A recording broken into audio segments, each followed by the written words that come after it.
অভিনন্দন অভ্যর্থনা জানাচ্ছি আমার বিবেকানন্দ এডুকেশন ট্রাস্ট সেখানে আপনারা উপস্থিত হয়েছেন, তার জন্য অসংখ্য ধন্যবাদ। আসলে কয়েকদিন ধরে কিছু ঘটনা প্রিন্ট মিডিয়া বিভিন্নভাবে এসেছিল, যদিও অনেক দিন আপনাদের সঙ্গে আমার যোগাযোগ নেই। তো এরপরে আমার কাছে বিক্ষিপ্তভাবে অনেকেই আপনারা ফোন করেছেন এবং আমি ক্ষমা চেয়ে নিচ্ছি।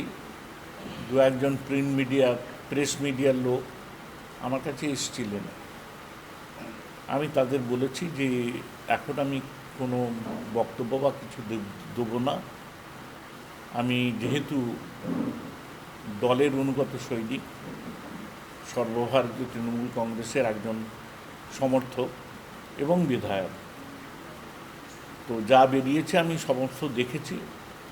তারপরে আমি দলের সঙ্গে কথা বলে আমি আপনাদের সময় মতো আমার কথা বলব। তাই বিক্ষিপ্তভাবে কারো কোনো উত্তর না দিয়ে আজকে আপনারা সবাই এসছেন, আমার বলার কিছু নেই। আপনারা, আমি দীর্ঘ ৮০ সাল থেকে জাতীয়তাবাদী রাজনীতির সঙ্গে যুক্ত।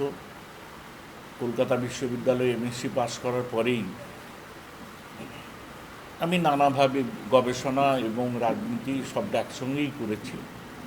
তো ৮০ সাল থেকে আজকে ২০২৬ এই পর্যন্ত আপনারা যারা এসছেন তাদের অনেকেরই হয়তো জন্ম হয়নি আমি যখন ৮০ সালে পাস করি, এমএসসি পাস করি। তো সবটাই আপনারা দেখেছেন। এখন আমি বলবো যে আপনাদের উপলব্ধি কী, সেই উপলব্ধি অনুযায়ী আপনারা বিশ্লেষণ করবেন। আপনারা আপনাদের প্রিন্ট মিডিয়া থেকে আরম্ভ করে ইলেকট্রনিক্স মিডিয়ায় আপনারাই সে কথাগুলি বলবেন। আজকে আমার বলার কিছু নেই। আপনারা বিক্ষিপ্তভাবে প্রশ্ন করে যা জানতে চাইছিলেন আপনারা আমাকে দয়া করে সেগুলি আবার জিজ্ঞাসা করুন। আমি আমার ক্ষমতা মতো তার উত্তর দেওয়ার চেষ্টা করব। ত্রুটি থাকলে ক্ষমা চেয়ে নেব। আর যে জায়গায় মনে হবে যে বিশ্লেষক বা উপলব্ধি করার দায়িত্ব আপনাদের, সেটা আপনাদের উপর ছেড়ে দেব। তাই আপনারা আমাকে জিজ্ঞাসা করতে পারেন, আমি চেষ্টা করব তার উত্তর দেওয়ার জন্য। সৌরভ, আপনাকে দলীয় কর্মসূচিতে ডাকা হচ্ছে না, এরকম একটা আপনার কাছ থেকে একটা অনুযোগ শুনেছিলাম, অভিযোগ বলবো না, অনুযোগ শুনেছিলাম। কেন ডাকা হচ্ছে না? অনুযোগ আমার মনে হয় আমি সরাসরি করেছি বলে মনে হয় না। হয়তো আপনারা কেউ প্রশ্নযোগ করেছিলেন, তাতে আমি বলেছি হ্যাঁ আমি কর্মসূচিতে ডাক পাচ্ছি না। তবে ২০২৫-এর ১১ই ডিসেম্বর আমি বাথরুমে পড়ে গিয়ে আমার পা ভেঙে যায়। ১৬ই ডিসেম্বর অপারেশন হয়। অপারেশনের পরে আজও আপনারা দেখেছেন আমি ভালোভাবে হাঁটতে পারছি না, তবে চেষ্টা করছি, হাঁটছি। কিছু সামাজিক অনুষ্ঠান যারা ডেকেছেন তাদের সঙ্গেও আমি যাওয়ার চেষ্টা করেছি। তো এবার দল মনে করেনি, দলীয় কর্মসূচিতে ডাকেননি। যারা তার দায়িত্বে আছেন, যারা জেলা সভাপতি আছেন, জেলা কমিটিতে আছেন, কিংবা ব্লক, আমি যে বিধানসভায় দাঁড়িয়েছি সেখানে তো ব্লকের দায়িত্বে বিভিন্ন জন আছেন, টাউনের দায়িত্বে বিভিন্ন জন আছেন, তারা মনে করেন। আর মনে করলেও হয়তো আমি পুরো শ্রম দিতে পারবো না, সেটা তাদের কাছে হয়তো সংগঠনের ক্ষতি হবে, এ কথা তারা ভেবে নিয়েছেন। দলকে আমি সমৃদ্ধ করতে পারবো না, এ কথা হয়তো ভেবে নিয়েছেন, তাই তারা ডাকেননি। ভোটে দাঁড়াচ্ছেন এবার? দেখুন, ভোটে দাঁড়ানোর ব্যাপারটা তো সবটাই দলের সিদ্ধান্ত। তবে আমি বহু আগেই বলে দিয়েছি এবং সিদ্ধান্তও নিয়েছি যে এবারকার নির্বাচনে কিন্তু ভীষণভাবে পরিশ্রম করে দলের স্বার্থে কাজ করতে গেলে নিজেকে সেই জায়গায় নিয়ে যেতে হবে। তো আমার পা ভেঙেছে, আমি অসুস্থ মানুষ, আমি তো আর দৌড়ঝাঁপ করতে পারবো না এত। আর সেটা মনে হবে যে দল আমাকে দাঁড় করালো, আমি যথাযথ পরিশ্রম করতে পারলাম না, দলের ক্ষতি হলো। তাই সেই ব্যর্থতা আমার কাঁধে তুলে নিয়ে আমি মতামত পোষণ করেছি যে না, এবার আর নয়। কেন মনে করছেন এবারের ভোটটা অনেকটা কঠিন হবে মনে করছেন? কঠিন হওয়ার তো কারণ সার্বিকভাবে আপনারা সর্বভারতীয় রাজনীতির ক্ষেত্রে যে জায়গাটা গেছে, সেই জায়গায় যিনি তৃণমূল কংগ্রেসের প্রতিষ্ঠাতা, তিনি আমাদের নেত্রী মমতা বন্দ্যোপাধ্যায়। এখন তো সব জায়গায় দেখছি যেন ভারতবর্ষ বিরুদ্ধে একজনই দাঁড়িয়ে আছেন, তিনি হচ্ছেন মমতা বন্দ্যোপাধ্যায়। যদিও ইন্ডিয়া জোট হয়েছে, তার যিনি পুরোধা তিনি মমতা বন্দ্যোপাধ্যায়, তবুও বর্তমানে যে ভারতীয় জনতা পার্টি, তাদের কাছে প্রধান শত্রু মমতা বন্দ্যোপাধ্যায় বলে এই এসআইআরের মতো একটা গুরুত্বপূর্ণ জায়গায় তারা ঠিক তাদের যে ধর্ম পালন করার করছেন না।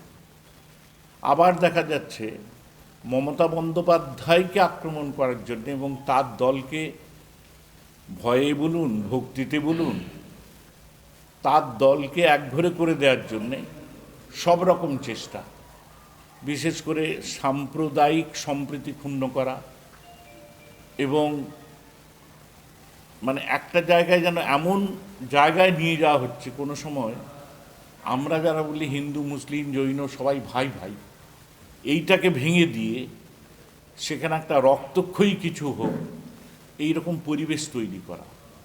তাহলে এর বিরুদ্ধে লড়াই করছেন মমতা বন্দ্যোপাধ্যায়।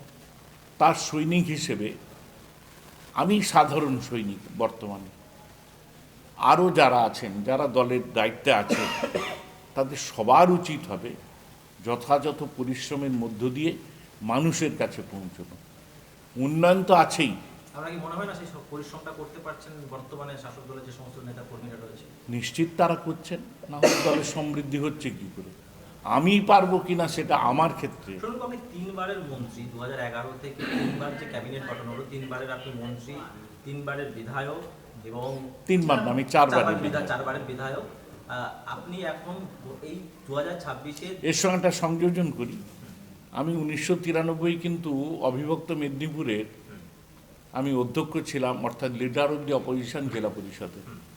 অতএব আমার রাজনৈতিক এই যে পদ, এটা শুরু 93 সাল থেকে। আপনি ভোটে না দাঁড়ানোর কথা জানিয়েছেন দলকে, রাজনীতি সন্ন্যাস নেওয়ার কথা ভাবছেন কি? ভোটে না দাঁড়ানোর কথা জানানো মানে আমি বলেছি আমার অক্ষমতা।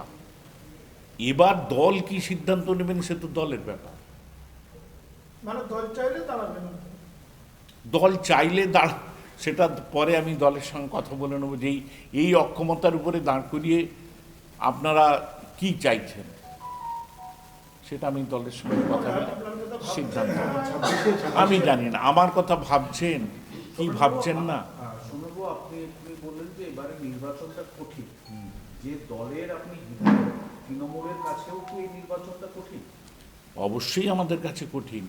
কঠিন এই কারণে আমাদের শত্রু বৃদ্ধি পেয়েছে। তো আজকে শত্রু বৃদ্ধি পাওয়া মানে এটা কি দলের মধ্যেও? দলের মধ্যে কিনা সেই বিচার করবেন আমার দলে যারা আছেন তারা। আমি দলের বাইরের কথা বলছি। দেখুন আইএসএফ, তার একটা শক্তি। আবার হুমায়ুন কবির, তিনি গিয়ে এখন মসজিদের রাজনীতি করছেন, তার একটা শক্তি। আবার এই যে আয়মা স্বেচ্ছাসেবী সংস্থা, যেটা আমরা জানতাম এবং আমিও আয়মার সঙ্গে যুক্ত বলবো এই কারণেই, খালেদ সাহেব আমাদের পারিবারিক সম্পর্ক, এবং সেখানে এই যে রহুল ভাই কিন্তু আমার ছাত্রের সমান। তো সেই সম্পর্ক অনুযায়ী যারা আমার ট্রাস্ট, আমরা সামাজিক কিছু কাজ করি, তার জন্য একটা দিক, রাজনীতি আরেকটা দিক। এখন দেখছি সামাজিক কাজের সঙ্গে যারা যুক্ত তারা এক একটা রাজনৈতিক দল খুলে ফেলছে। তো সেই দলগুলো খোলা মানেই কি আবার তৃণমূলের শত্রু বৃদ্ধি, বা সেই দল তৃণমূলের সঙ্গে সমঝোতায় আসবেন, সেটা তো পরের ব্যাপার এবং আমাদের নেতৃত্বের ব্যাপার। সেই অনুযায়ী বলবো যে আমাদের দলের কিন্তু আরও পরিশ্রম করতে হবে, আরও মানুষের কাছে পৌঁছতে হবে। এই যে দলগুলোর কথা বললেন, সেই দলগুলো কি কোনোভাবে আপনাদের যে ভোট রয়েছে বা ভোট ব্যাংক, সেইখানটাতে থাবা বসাতে পারে বলে আশঙ্কা করছেন? দেখুন, রাজনীতিতে কোনো আশঙ্কা অমূলক নয়, সবটাই হতে পারে। আপনি আমাকে দেখছেন, আমি যে লোকটাকে দেখলাম, ধরুন 2011 তখন তো সিপিএম ভীষণ পরাক্রমশালী, তাদের বুথগুলোতে দেখেছি লোকের ভিড়, কিন্তু ফলাফল যখন বেরোলো সবটাই জোড়া ফুলের বাক্সে। তো এই জায়গায় দাঁড়িয়ে মানুষকে প্রেডিক্ট করা এখন ভীষণ মুশকিল। আমি কি কখনো ভেবেছিলাম 2021-এ আমি যখন আমাকে 16-তে নিয়ে যাওয়া হলো পিংলায় পরাক্রমশালী প্রবোধ সিনহা, তিনি 4 বারের মন্ত্রী, সে জায়গায় তৃণমূলের যেদিন সুদিন 2011-য়, তখনও তৃণমূল জিততে পারেনি, কিন্তু 16-তে আমি গিয়ে তাকে 24,000 ভোটে হারালাম। আবার আমি যখন আবার ফিরলাম তমলুকে, আর তমলুকে যখন প্রথম 11-এ লড়াই করি, তখনও 24,000 ভোটে কিন্তু আমি জগন্নাথবাবুকে হারিয়েছিলাম। আবার ওমর আলী 2001-এ আমার কাছে 2,500 ভোটে হেরেছিলেন। তো সবসময় বিরোধী পক্ষকে আমি হারিয়েছি। আবার যখন আমাকে 11 সালে ফেরানো হলো, তখন অশোক দিন্দা বিজেপির ছিলেন, তাকে কিন্তু আমিই হারিয়েছি। এবার কি হয়েছে আপনি দেখুন, 21 সালে আমি লড়াই করা এবং লড়াই সেনাপতি, তখন তো শুভেন্দু নেই দলে, আমাকে সেনাপতি করা হয়েছিল। আমি পূর্ব মেদিনীপুরের সবটাই যতটা পেরেছি চষে বেরিয়েছি। আমি হরে কৃষ্ণবাবুকে শ্রদ্ধা জানিয়ে বলবো, তিনি ভালো ডাক্তার, কিন্তু তার রাজনৈতিক পরিচিতি কতটুকু ছিল, সে তুলনায় আমি ওখানে গর্ব করে বলতে পারি রাজনৈতিক পরিচিতিটা আমার অনেক বেশি, এবং মাঠের থেকে লড়াই করা এটাও সর্বজনবিদিত। তবুও আমার সঙ্গে টুথ অ্যান্ড নেল ফাইট হলো। কত ভোটে? 1000 ভোটে আমি জিতলাম। তাহলে মানুষকে প্রেডিক্ট করা বড় মুশকিল। আমি আশঙ্কায় অমূলক নয় বলছেন। দোরগোড়ায় 2026-এর বিধানসভা, তার আগেই আপনার সিকিউরিটি নিয়ে গেল, এটা আপনি কি চলে দিচ্ছেন না কেন? এই বিষয়টা কি, সিকিউরিটির বিষয়টা কি? দেখুন, কি করা হয়েছে? স্বরাষ্ট্র দপ্তর থেকে এই সিকিউরিটি দেয়া হয়। তো আমার হাউস গার্ড ছিলেন 6 জন, এছাড়াও আমার কলকাতা পুলিশের 2 জন পিএসও ছিলেন, আমার পূর্ব মেদিনীপুরের একজন পিএসও ছিলেন, পশ্চিম মেদিনীপুরের একজন পিএসও ছিলেন, এবং পাইলট কারও আমার জন্য ধার্য করা ছিল। সবটাই তাঁরা করেছিলেন। তারপর তারা তুলে নিয়েছেন, কোনো কারণে তুলে নিয়েছেন, কী কারণে তুলে নিয়েছেন তা তো জানি না। তবে আমার যতটুকু আমার কাছে এখন সংবাদ, একটা ভুল বোঝাবুঝি কোথাও হয়েছিল বলেই এই ঘটনা ঘটেছে। তা আমি অপেক্ষা করছি। আমি তো সবটা জানিয়েই দলকে, কারণ আমার কখনো সংবাদ মাধ্যম ভীষণ ভালো, সবটাই উন্নয়ন সবার কাছে তুলে ধরেন, আমাদের সমালোচনা করেন, তাই আমরা কারেকশন করি নিজেদের, সবটাই ঠিক। কিন্তু যেহেতু আমি দলীয় অনুশাসন মেনে চলি, তাই আমি দলের কাছে জানার জন্যে আমি আমার সর্বভারতীয় নেত্রী শ্রদ্ধেয়া মমতা বন্দ্যোপাধ্যায় এবং আমার সম্মানীয় জাতীয় সাধারণ সম্পাদক সাংসদ সর্বভারতীয় তৃণমূল কংগ্রেসের অভিষেক বন্দ্যোপাধ্যায় তথা শ্রদ্ধেয় সুব্রত বক্সী, যিনি রাজ্য সম্পাদক, সাংসদ, প্রাক্তন মন্ত্রীও বটে, এবং আমাদের জেলার সভাপতি সম্মানীয় সুজিত রায়, তাদেরকে আমি জানিয়ে দিয়েছি। এই যে সিকিউরিটিটা তোলা হবে, সেটা কি আপনাকে আগাম জানানো হয়েছে? না, সেটা আমার কাছে বেদনাদায়ক, আগাম কোনো জানানো হয়নি। আমি জেনেছি আমার স্ত্রী, উনি 10 নম্বর ওয়ার্ডের প্রাক্তন কাউন্সিলর, প্রাক্তন সভানেত্রী টাউনের, উনি আছেন। আমি ওনার কাছ থেকেই শুনলাম, কারণ আমি তো ছেলের কাছে এখন থাকি, আমার যেহেতু পার এইটা নিয়ে আপনারা নিজেরাও দেখতে পাচ্ছেন। তো উনি বললেন যে এইরকমভাবে যিনি ওদের এএসআই র্যাঙ্কের আছেন, তিনি বলছেন, ম্যাডাম এক্ষুনি সংবাদ এসছে, আপনাদের গাড়ি আসছে, আমাদের তল্পিতল্পা গুটিয়ে নিয়ে ওখানে চলে যেতে হবে। কি কারণ বলে মনে করছেন এই সিকিউরিটিটা তুলে নেওয়ার পেছনে? দেখুন, এই কারণ তো বলতে পারবো না। স্বরাষ্ট্র দপ্তরে যিনি আছেন তিনি তো সবাই জানেন, তিনি মুখ্যমন্ত্রী, তিনি আমাদের স্বরাষ্ট্রমন্ত্রী, তারা এই ব্যাপারটা ভালো বলতে পারবেন। এছাড়া আপনি আমাদের জেলা সভাপতি সুজিতবাবুকে জিজ্ঞাসা করুন, নিশ্চিত তার সঙ্গে কোনো যোগাযোগ, কোনো আছে, তিনি খবরটা ভালো বলতে পারবেন কেন তুলে নেওয়া হলো।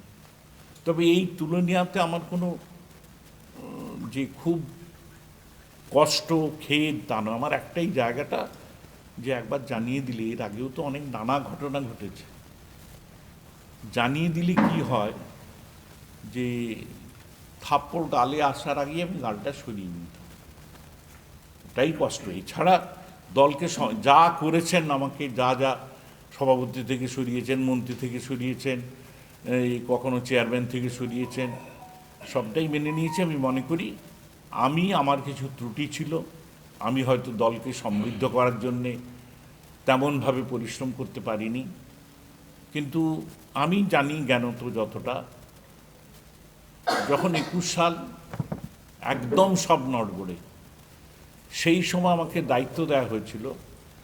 আপনারা জানেন পূর্ব মেদিনীপুরে 16টি আসন, 16টির 9টি আমরা জিতেছিলাম।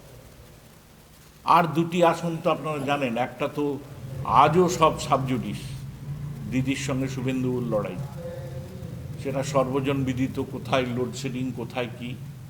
যদিও নন্দীগ্রামের দায়িত্বে আমার কোনো ভূমিকা ছিল না, ওটা স্পেশালভাবে কলকাতার নেতৃত্বরা দেখছিলেন। সংগ্রাম দলুই তাকে আমি আমার যে বিধানসভার যে ব্লকে থাকি ওখান থেকে 7,000 ভোট বেশি লিড দিয়ে পাঠিয়ে দিয়েছিলাম। ময়নাতে দুঃখের ব্যাপার, একটা অঞ্চল যেখানে আমরা 2,500 লিড পাই, সেখানে মাত্র 2টি লিড পেয়েছিলাম। শুধু বাগচাকে দোষ দিলে চলবে না। বাগচার ভোট যেটা হয়েছিল সেটা তো আমি এখান থেকে সাপোর্ট দিয়ে পাঠিয়ে দিয়েছিলাম, তা সত্ত্বেও অল্প ভোটের ব্যবধানে হেরেছি। 2021 সালে আপনি সেনাপতি হয়ে